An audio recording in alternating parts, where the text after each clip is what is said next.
Welcome to CivilNet. This is your host, Hacopian.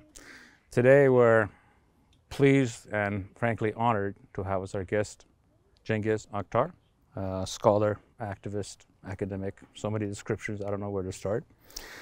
And obviously we all know where we're at the Armenian Genocide Memorial, which is behind us on this week of April 24th. And you have recently your last book, which is The Turkish Malaise, has been translated into Armenian for everyone to see. It's just out. So I wanted to give you an opportunity to sort of give us the 3-minute version of the case that you make in this book of what is it that you're trying to say. Thank you, Eric. Thank you for having me again after last year. I'm again back in Yerevan, and in this very particular week. I landed the night of 24th, and thank you for this great idea of having me here, really.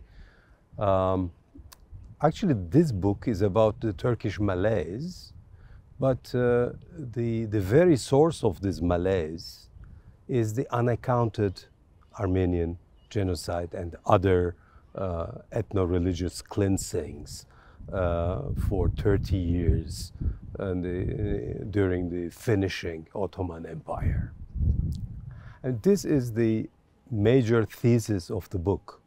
And I basically say that, without reckoning, I'm not talking about recognition, it's about reckoning, without remembering all those killings, mass killings, and which wiped out the country out of its non-Muslim populations arriving in 1924. Let's face the reality: 3 million non-Muslim Ottomans / Turkish citizens disappeared out of 16 million, which is huge, and without any recollection, without any responsibility, without any accountability, that made the Turkish polity sick.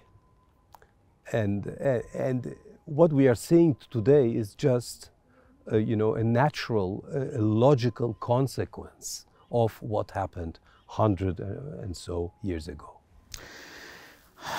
That's very interesting. I'm going to move to something that's very specific to Armenia related, because this year is in many ways unlike other years, because in 7 or 8 months ago, by all legal technical terms, we actually had the second Armenian genocide, in which more than 100,000 people were ethnically cleansed out of their homelands in Artsakh, particularly, essentially for the same reasons that they were ethnically cleansed out of their homeland in 1915 to 1921.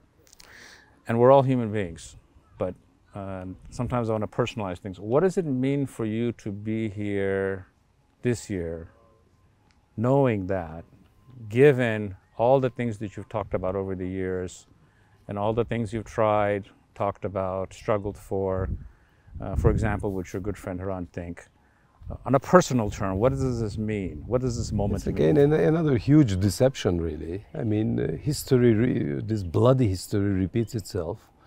Okay, through the Azeris, but or the Azeri government, let's put it that way, it's better. But I mean, the Azeri government is working hands in hands with the Turkish government and the Turkish regime. So, I mean, people scream out and say, I mean, yet another genocide is going on and it's on its way.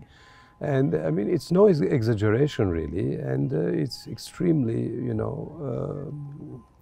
distressing, and to see these things happening in the eyes, in the ears of the entire world, just watching, not only watching, but applauding in a way the Baku regime. I think the most significant example is von der Leyen, the European Commission president, who happens to be a German and who is supposed to know all these things. Well, nothing. And the same goes actually for what is happening in Gaza.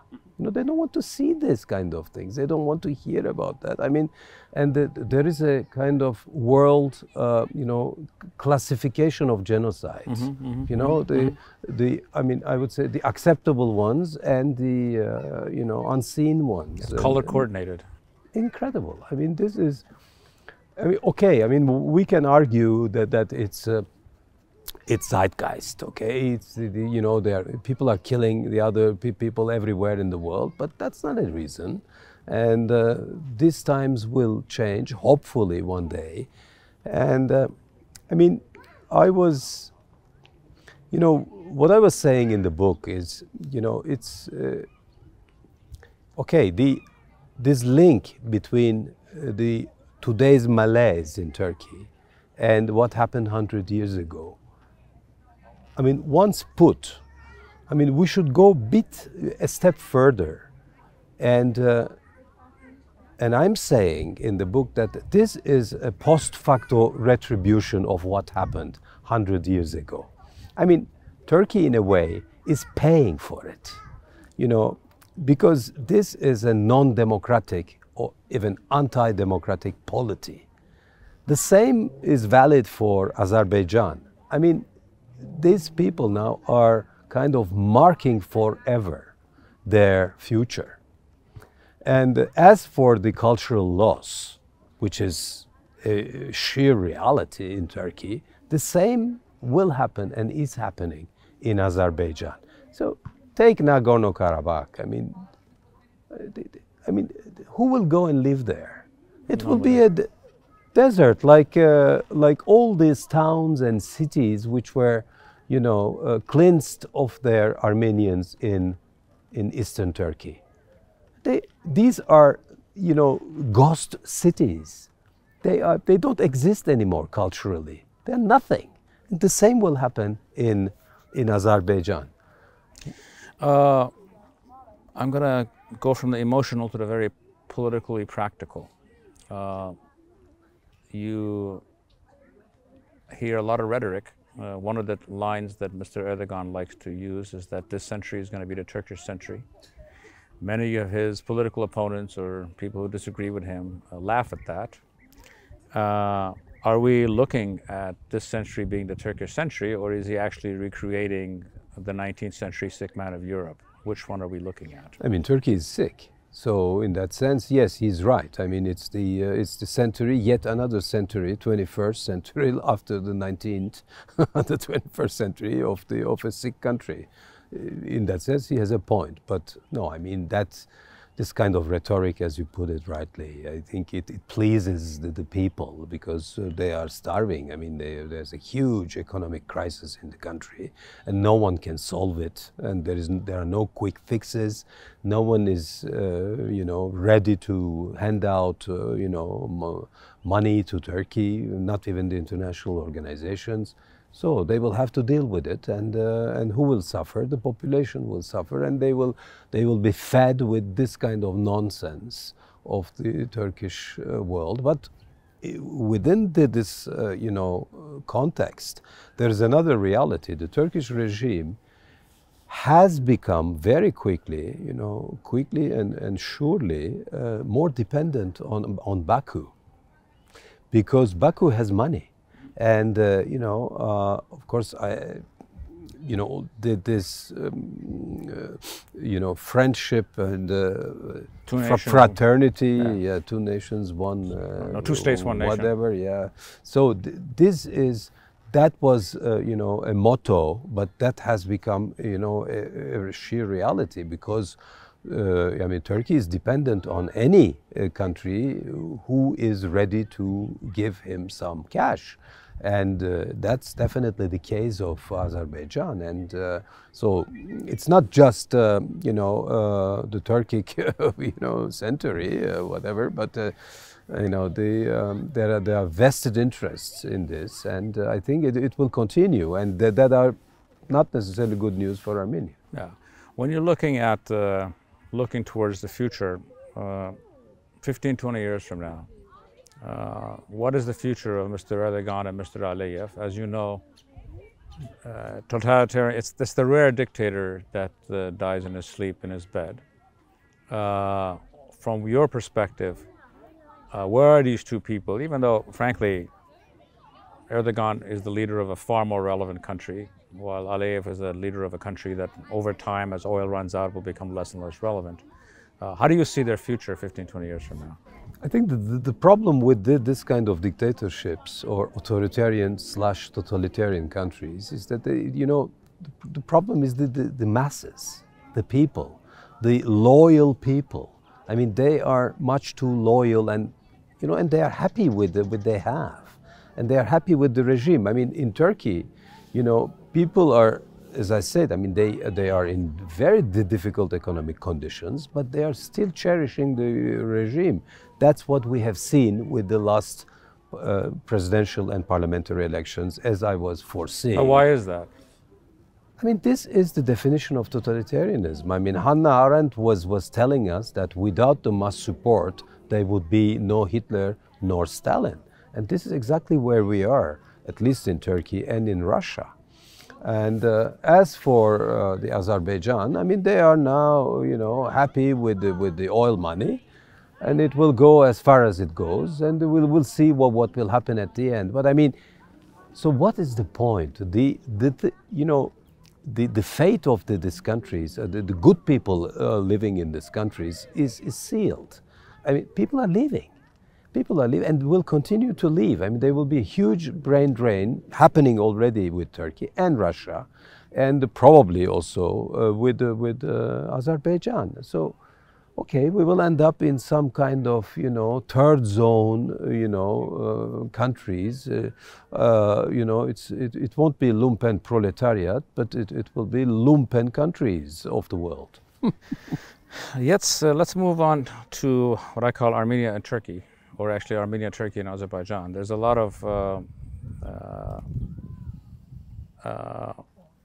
there's certain people here in this government specifically that have the hope and the goal of having essentially normalized relations, as you do with normal states, with Azerbaijan and with Turkey. What would your advice be to them? I think that's a key word, really. I mean, normality. I mean, take all these, debates and forecasts about the Turkish elections and okay, both the May last year and the recent ones, etc. Yeah, I mean, now people are, cherishing this, the political alternative, etc. I mean, as though Turkey was a normal country. Same goes for every single, bilateral or multilateral act of this country, of this given country. It can be Turkey, it can be Azerbaijan, it can be Russia. These are not normal countries.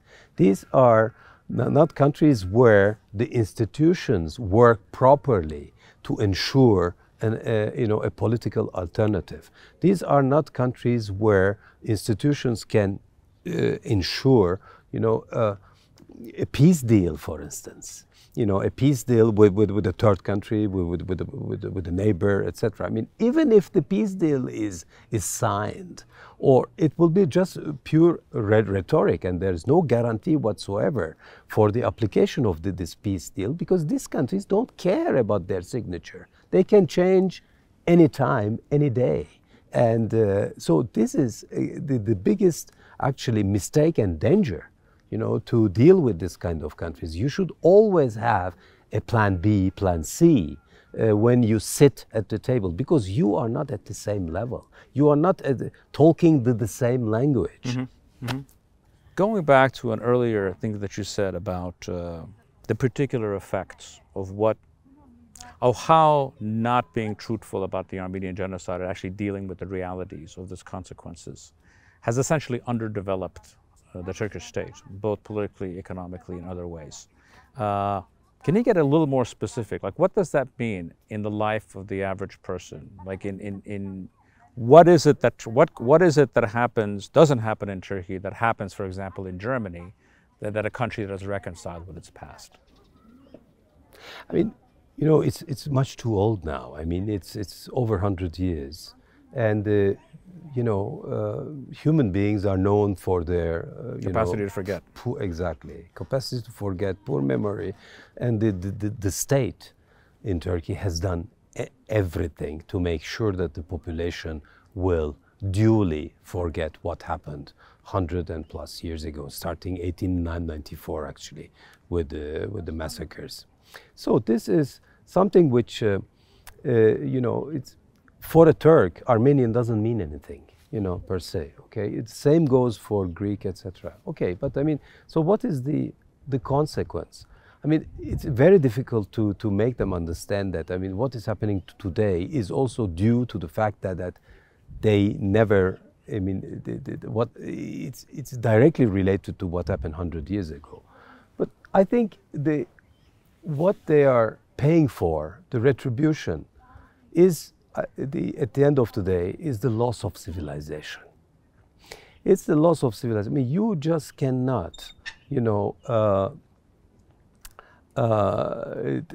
simply continue to live without your fellow citizens who were there forever. I mean, for centuries, you know, long. And suddenly, I mean, they were artificially cut out of your life, of the division of labor, of all the human activities that you had. I mean, there is a say in, you know, in Alevi lands. They say Alevis are a minority in Turkey. Yes, okay. I mean, there are 20 million, but I mean, a religious minority. It's a Shia minority. They were always close to Armenians, etc. Where they used to live. Of course, the Armenians were cleansed from these lands as well. And they say, the elderly, you know, there is an oral history still going on.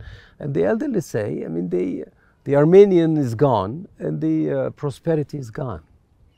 So, you know, they know all these things. And I mean, after 100 years, all these lands didn't improve. Despite, you know, the huge, you know, leap forward of the Turkish economy, especially the last 20 years, thanks to the EU, it just doesn't work. And so, I mean, this, and then of course it has, I mean, this bad memory, which is probably somewhere in the DNA. I mean, that you know, shapes the way Turks look at the foreigners.